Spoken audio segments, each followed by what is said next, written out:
Patrice Talon est arrivé aujourd'hui à Pékin pour une visite d'État de 4 jours en Chine. Dans sa délégation, l'Argentin national Romuald Wadagni, la ministre de l'Industrie Shadia Assouma et celui des Affaires étrangères Cheikhoun Bakary.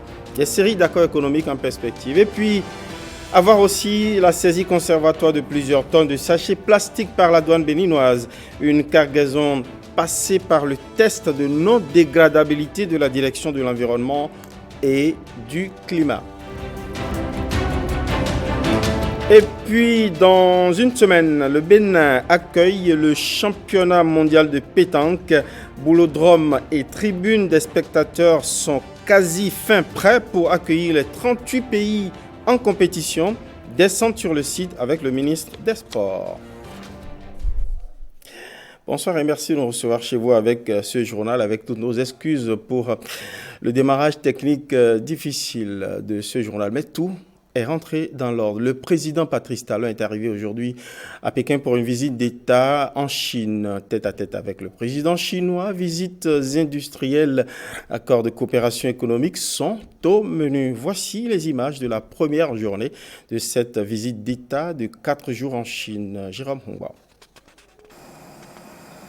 Consolider les bonnes relations diplomatiques entre la République populaire de Chine et le Bénin et leur donner une trajectoire encore plus productive pour les prochaines années. C'est l'objectif de cette visite d'État qu'entreprend le président Patrice Talon, ici accueilli par le parterre diplomatique des deux pays. Dans cette délégation, 3 ministres. Romuald Wadagni, ministre de l'économie et des finances, chargé de la coopération, ministre d'État.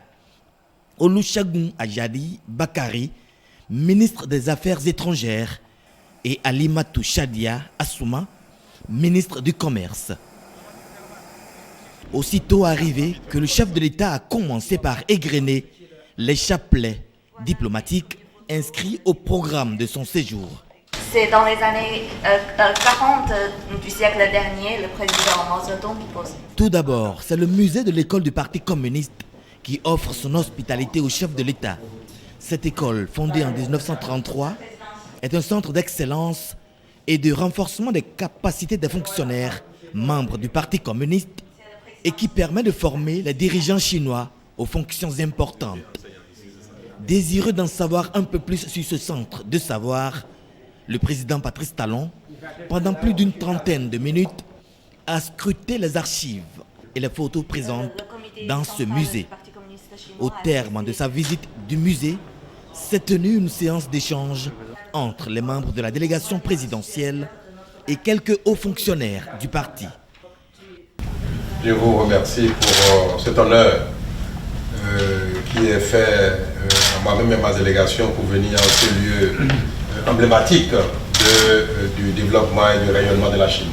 C'était impressionnant de voir combien un outil central peut contribuer à travers le temps à l'efficacité et à la gouvernance pour porter la Chine là où elle est. Le développement durable n'est jamais l'effet du hasard. On voit bien que c'est un processus et cette école est dans le processus de pensée, de mise en œuvre des actions et c'est de grande inspiration. Et quand on voit d'où la Chine est partie et combien de progrès vous avez réalisé en si peu de temps, et qu'on voit le mécanisme, c'est la formation, c'est l'engagement, et notamment des élites, des dirigeants. Et nous conduisons le destin de nos pays avec ce qu'on appelle du tout venant. Et malheureusement, les uns et les autres qui constituent l'élite de gouvernance n'ont pas les aptitudes qu'il faut, n'ont pas les prérequis, n'ont pas les formations, n'ont pas les niveaux d'engagement qu'il faut. Et pourtant, c'est eux qui doivent décider et diriger ces pays. Comprenez pourquoi l'Afrique a tant de retard. Le séjour du président de la République se poursuit jusqu'au 3 septembre, achalandé de programmes très enrichissants pour la coopération entre les deux pays.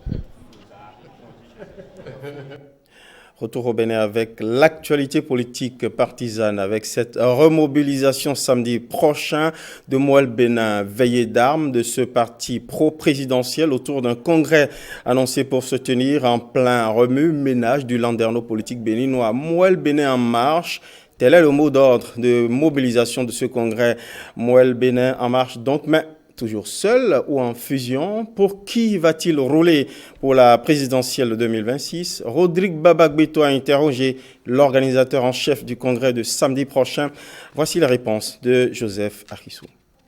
Mouel Bénin est né le 28 juillet 2018 à Awaya, dans les collines. Donc 5 ans après, 2023, Mouel Bénin, d'après ses statuts, doit organiser son congrès ordinaire.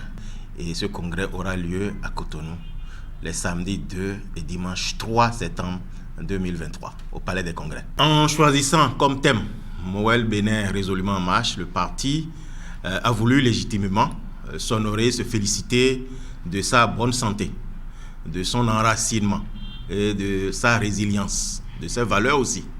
3 temps forts vont meubler nos congrès de 2 et 3.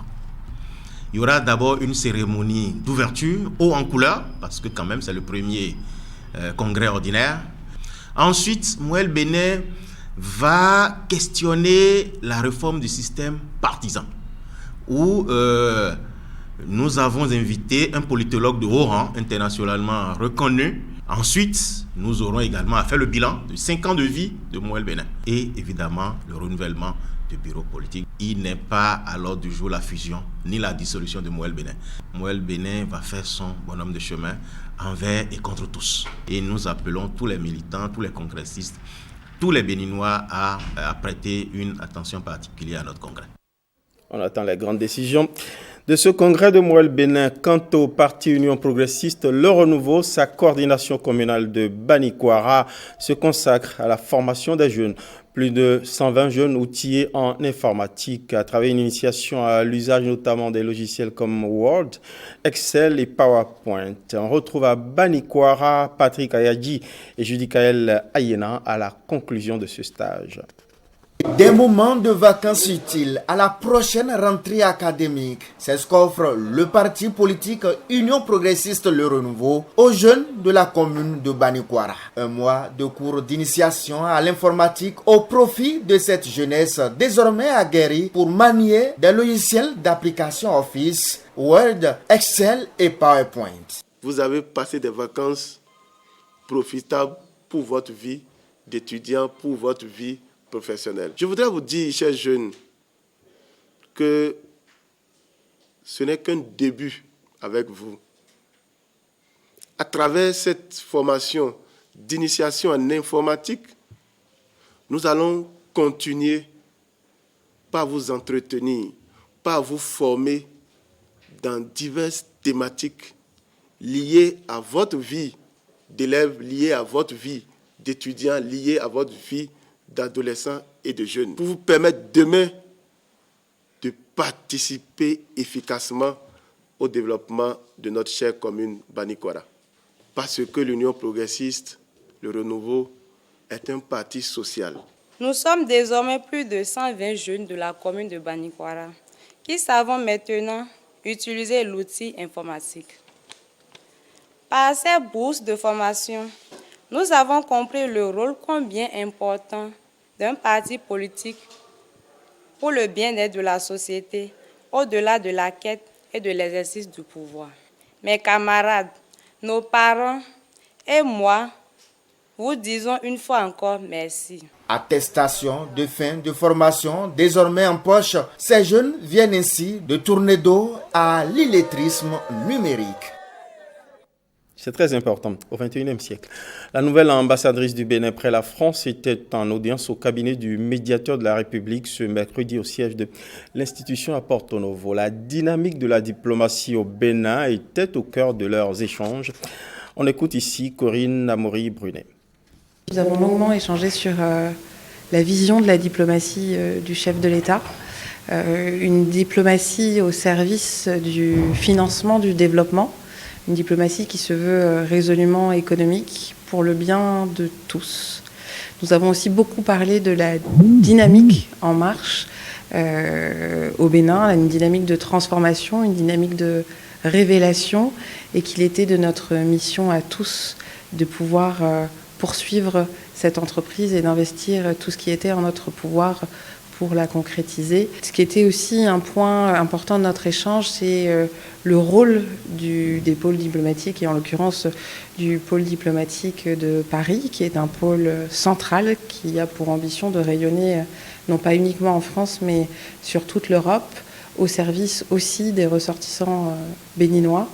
Et je parle donc là plus précisément de la partie affaires consulaires et comment je pouvais aider Monsieur le médiateur de la République à se connecter aussi avec l'ensemble des ressortissants béninois qui ne sont pas tous au courant des services que peuvent offrir le médiateur de la République. Et enfin, nous sommes rappelés mutuellement que nos entreprises communes n'étaient pas uniquement des entreprises individuelles, mais étaient surtout des entreprises collectives, que c'est ensemble qu'il nous est donné la chance de pouvoir, je parlais de révéler le Bénin tout à l'heure, mais aussi de pouvoir faire rayonner le Bénin et les Béninois à l'extérieur et d'apporter toutes les ressources nécessaires pour nous faire grandir.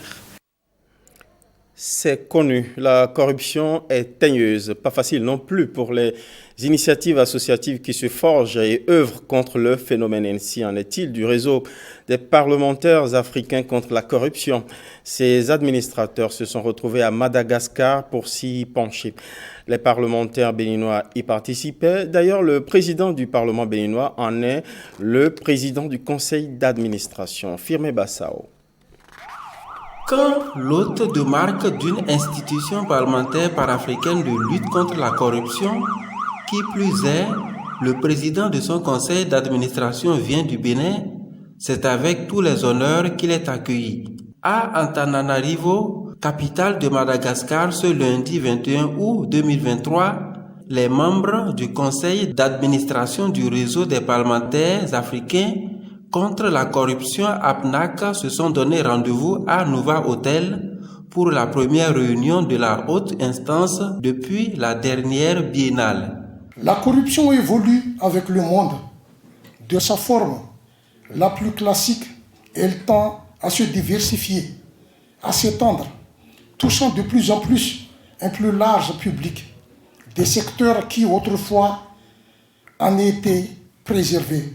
Qu'allons-nous laisser à nos générations futures? Auront-ils le devoir et l'obligation de reconstruire un pays laissé à la ruine par leurs aînés?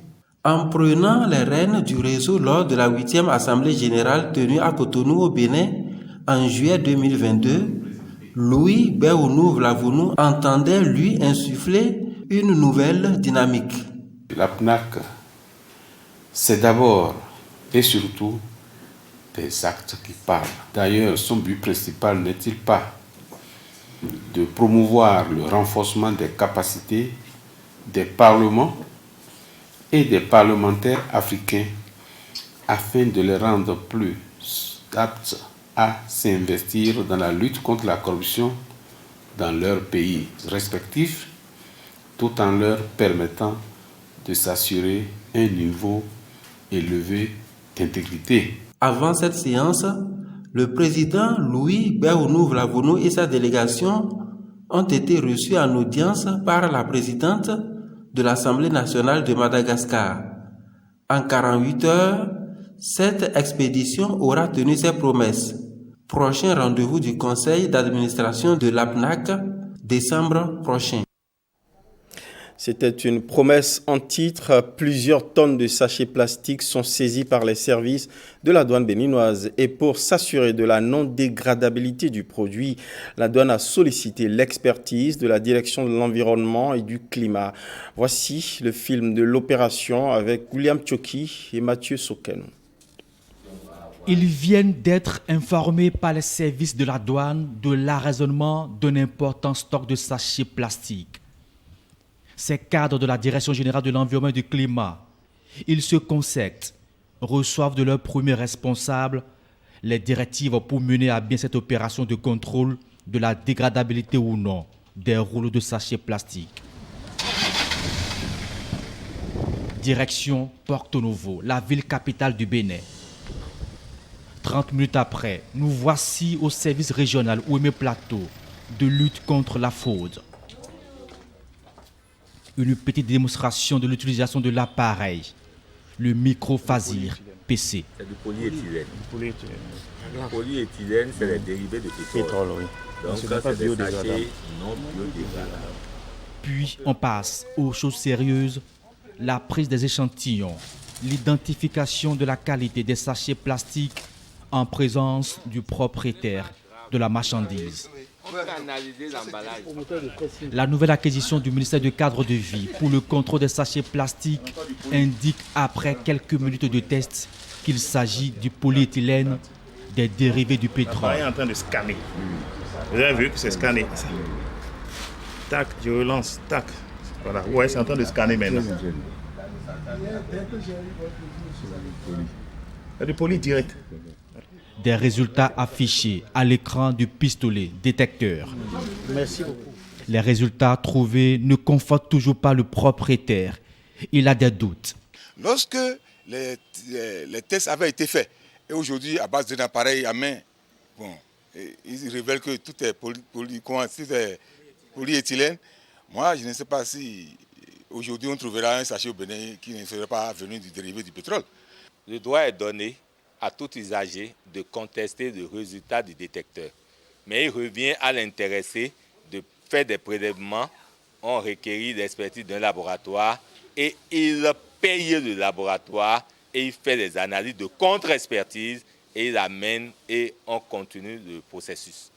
Mais il finit par se convaincre et se confond en excuses. Pour moi, après tout, on va demander l'agrément de la douane. Parce que pourquoi ?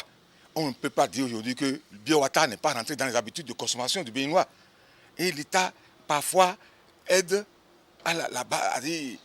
sur ce plan-là, c'est le social. La mise en œuvre du cadre normatif relatif aux sachets biodégradables souffrait d'un vide et l'inexistence d'équipements qui pouvaient, de façon pratique, à l'opérationnel, nous permettre de tester au fur et à mesure le caractère biodégradable ou non des marchandises saisies. Il se fait qu'aujourd'hui, heureusement, le ministère du Cadre de Vie est en train de combler ce vide en se dotant de ces équipements-là. Et c'est grâce à ces équipements que nous constatons aujourd'hui la qualité des sachets que nous-mêmes on soupçonnait d'être non biodégradables. Les sachets plastiques ont la peau dure. Ils inondent toujours nos marchés. Ces différents services de l'administration décident de s'attaquer aux grossistes. Des dizaines de tonnes déjà arraisonnées par les services de la douane. Ces marchandises seront détruites, affirme la Direction générale de l'environnement et du climat. Plus de 2000 habitants de la commune d'Ifani sont pris en charge par des consultations médicales. Une initiative de l'Agence béninoise de gestion intégrée des espaces frontaliers. Une action parmi celles entreprises par cette agence pour apporter de la résilience aux populations frontalières et surtout renforcer leur sentiment d'appartenance à la nation. Témoin au centre de santé d'Ifani, nos reporters Michel Legbe, Firmin Bassao. Le centre de santé communal d'Ifani grouille de monde. Les consultations médicales foraines, 10e édition, se déroule dans ce centre avec beaucoup d'engouement. Toutes ces personnes consultées sont la résultante d'un travail en amont fait par les relais communautaires. On avait déjà une liste de patients qu'il fallait consulter. Et là, on est venu de façon substantielle maintenant rencontrer ces patients-là et les écouter, les examiner, faire des diagnostics et pouvoir leur donner des traitements et tout ceci de façon totalement gratuite. Ce centre communal d'Ifani, devenu du coup digne d'un hôpital de référence avec toutes les spécialités de la médecine réunies, offre à la population une occasion en or pour le diagnostic de toutes les pathologies. Ils ont pris ma taille, ma tension, mon poids. Ils ont demandé de quel mal je souffre. Et je leur ai énuméré ça. Maintenant, ils m'ont orienté vers un autre docteur qui m'a prescrit une ordonnance que j'ai présentée à la pharmacie et je suis servi. Gratuit. Et pas d'argent. Donc c'est vraiment gratuit pour les zones déshéritées. Ça c'est vraiment pour le rehaussement social dont a parlé le président de la République. Et voilà, nous retrouvons cette activité de l'ABGF dans ce rehaussement social. C'est quand même important pour nous et les élus locaux. On se dit que nous sentons dans notre pays et nous remercions sincèrement l'ABGF pour ça. Depuis 2013, l'ABGF, en collaboration avec la Société béninoise de médecine interne, travaille dans 36 communes frontalières, soit plus de 50 000 adultes bénéficiaires. La prise en charge des personnes consultées se fera soit au niveau des hôpitaux de proximité ou au CNHU Hubert Koutoukou Maga. Santé toujours, on va parler de médecine de proximité. Penchons-nous dans le département du Borgou sur la mobilisation des acteurs impliqués dans la phase 2 de la politique nationale de santé communautaire autour de cette cause. Entre autres objectifs, il est question pour eux de redéfinir leur rôle et responsabilité sur le terrain de l'action. Olviga Messan, Dorcas Tito Tchaledji pour les explications. Les acteurs impliqués dans la mise en œuvre de la phase 2 de la politique nationale de santé communautaire s'approprient entre autres les étapes d'identification des relais communautaires. Après l'expérience de 6 communes pilotes, nous voilà à la phase d'extension. Et pour pouvoir conduire efficacement cette phase d'extension, il est important que nous échangions sur les lignes de conduite, les rôles de chacun et les contributions de chaque niveau pour la réussite des phases de recensement, des phases d'identification des relais et la poursuite de la santé communautaire. La politique nationale au niveau des communautés va s'appuyer désormais sur 3 niveaux que constituent les relais communautaires de type nouveau, les agents de santé communautaire qualifiés et les chefs de cellules du Conseil communal de lutte contre le sida, la tuberculose, le paludisme, les hépatites, les IST et les épidémies. Il convient de souligner que la politique de santé communautaire permettra aux populations de nos villages et quartiers de ville de disposer d'un arsenal à même de réagir promptement face aux questions prioritaires de soins de santé primaires, de prévention de maladies courantes, d'accès rapide et équitable aux soins promotionnels dans cette approche globale d'une seule santé, ce qui contribuera à terme à l'éradication des grandes pandémies à l'horizon 2030 dans notre pays. Au terme des travaux, une feuille de route sera élaborée à travers l'amendement d'un rapport qui servira de boussole sur le terrain. C'est la réussite des différentes étapes. Le Bénin accueille le championnat mondial de pétanque. C'est bientôt, dans environ 8 jours. Le Boulodrome est fin prêt pour accueillir les 38 pays en compétition. Le ministre des Sports, Oswald Omeki, a visité toutes les installations en finition. Descendons sur l'esplanade de l'Amazone avec Koudous Abdoulaye et Wenceslas Arouaïman. Un rendu éclatant. Le Boulodrome transfigure le dos de la statue de l'Amazone. Cette touche de modernité voulue par l'exécutif béninois rafraîchit davantage cet espace qui abrite le 50e championnat du monde de pétanque. Le ministre des Sports sur les lieux scrute l'infrastructure à l'étape de finition. 26 terrains de 4 mètres sur 15, 2 terrains d'entraînement de 8 pistes chacun et 2 tribunes de 2036 places dressées en bordure de la mer. Rien à dire sur l'infrastructure. La joie d'un aboutissement heureux est plutôt perceptible. À l'étape où nous sommes, nous avons fini de préparer les infrastructures et toutes les communautés pour recevoir sont déjà apprêtées. Et la sécurité est de mise. Aujourd'hui, on est fin prêt. Le gouvernement a joué sa partition. Et la fête sera très très belle. Nous avons conçu un plan d'aménagement du site et vous le voyez vous-même aujourd'hui, ce que nous avons prévu de faire sur les plans n'est pas une maquette, ça a été réalisé. Et aujourd'hui, terrain est prêt pour accueillir toutes les compétitions.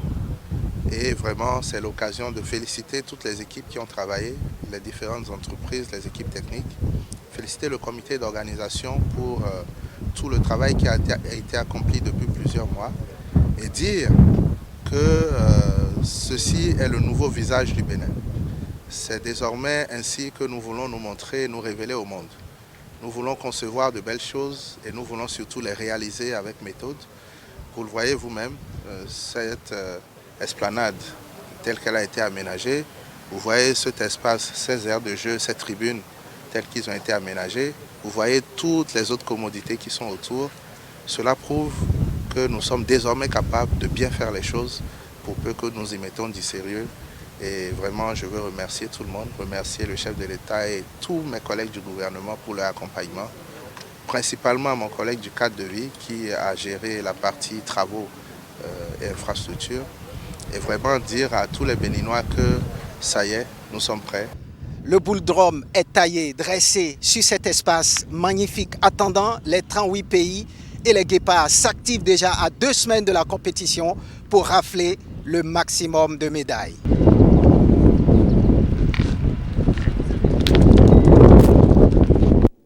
Merci beaucoup à vous, Koudou Sablay et Wenceslas Awaimon. Vivement donc le premier lancé de boules sur l'esplanade de l'Amazone. C'est sur ces images que prend fin ce journal. Merci pour votre inusible fidélité. Merci à toutes les équipes qui y ont contribué. Bonsoir chez vous.